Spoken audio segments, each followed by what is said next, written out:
उसने मेरी आँख कान नाक को वश में कर लिया है।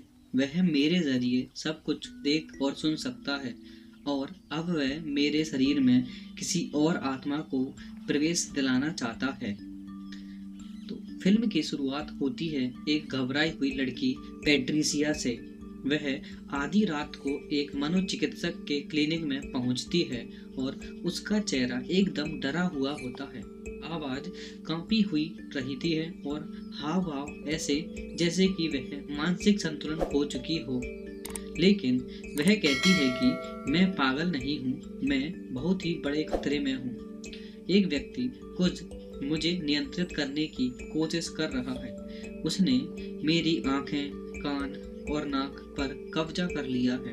वह मेरे जरिए सब कुछ देख और सुन सकता है और वह मेरे शरीर में किसी और ही आत्मा को प्रवेश दिलाने वाला है। डॉक्टर उसकी बातों को भ्रम समझता है। वहीं दृश्य बदलता है और सूजी की नाम की एक मासूम सी लड़की बर्लिन पहुंचती है और उसका सपना है कि वह एक प्रसिद्ध डांस अकेडमी में दाखिला लेना चाहती है। शुरुआत में शिक्षक उसे नकार देता है क्योंकि उसने औपचारिक प्रशिक्षण नहीं लिया है। लेकिन जब वह डांस करती है तो सब एकदम शॉक रह जाते हैं। उसका प्रदर्शन इतना अद्भुत होता है कि वर्षों से सीख रही छात्राएं भी वैसा नहीं कर पाईं। वहां मौजूद सभी विश्व प्रसिद्ध डांसर मिस ब्लैंस, कुछ लोग उसे मिस ब्लिंक भी कहते हैं, उसकी प्रतिभा के बेहद प्रभावित हो जाती है और सूजी को तुरंत ही प्रवेश मिल जाता है। साथ ही अकेडमी में रहने की सुविधा भी उसे मिल जाती है। उसे जो कमरा दिया जाता है वह पहले से ही सजा हुआ होता है, जैसे कि कोई अभी भी वहां रहता हो। शिक्षकों को बातचीत से पता चलता है कि यह कमरा पहले पैट्रिसिया का था, जो कि 2 दिन से लापता है। धीरे धीरे एक सिहरन पैदा करने वाला सच सामने आता है कि यह डांस अकेडमी असल में एक गुप्त पंथ कुल्ट है। यहाँ की महिलाएं साधारण शिक्षक नहीं हैं, बल्कि चुड़ैल हैं। वे पैट्रिसिया पर एक विशेष अनुष्ठान करना चाहती थीं, लेकिन वह भाग निकली। अब उन्हें एक नया माध्यम चाहिए और उनकी नज़र सूजी पर है। एक अभ्यास के दौरान ही मिस ब्लैंस सूजी के हाथों को अजीब ढंग से पकड़ती हैं, जैसे कि कोई ऊर्जा उसके भीतर उतार रही हो। सूजी जैसे जैसे नृत्य करती उसी समय दूसरी लड़की का शरीर मरोड़ खाने लगता है और उसकी हड्डियां टूटती हैं। शरीर अस्वाभाविक रूप से मुड़ जाता है और वह मर जाती है। स्पष्ट हो जाता है कि यह साधारण नृत्य तो नहीं, ये काला जादू है। चुड़ैल मृत शरीर को एक हुक से घसीटकर अपने गुप्त कक्ष में ले जाती हैं। उधर डॉक्टर को पैट्रिसिया की डायरी मिल जाती है। उसमें अकेडमी की सभी चुड़ैलों के नाम और उनके गुप्त अनुष्ठानों का जिक्र किया गया है।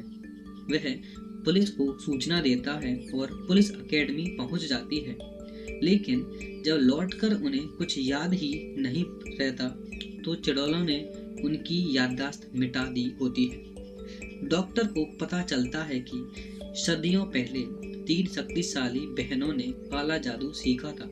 उन्हें मदर्स ऑफ विचेस कहा जाता है। उनमें से एक सबसे शक्तिशाली थी मार्कोस।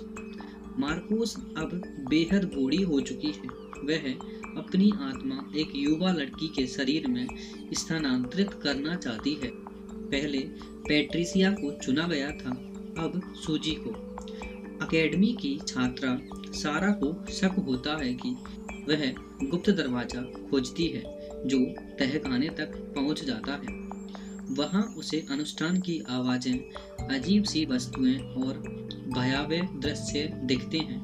वह डॉक्टर से मिलकर पुष्टि करती है कि अब सच है, लेकिन अगली रात ही उसका पैर बुरी तरह से टूट जाता है। चुड़ैल जादू से उसे ठीक कर देती है और उसकी याददाश्त मिटा देती है। अब सारा भी कठपुतली बन चुकी है।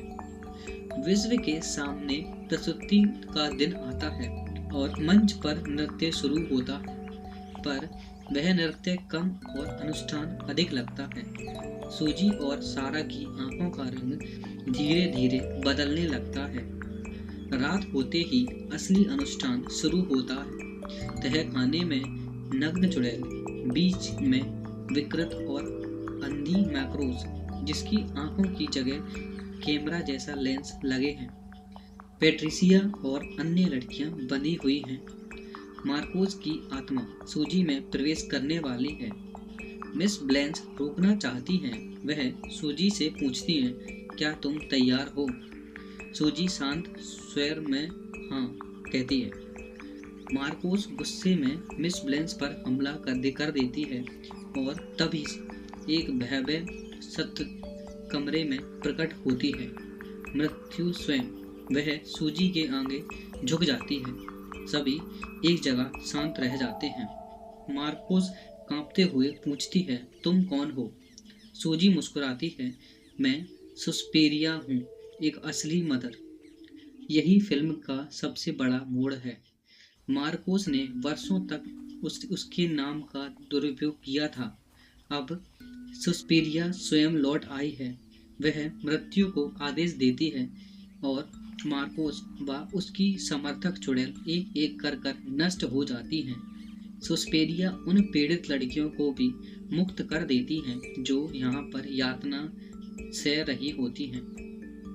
अगली सुबह अकेडमी शांत और उजली हुई लगती है। बुराई का प्रभाव पूरी तरह से समाप्त हो चुका है।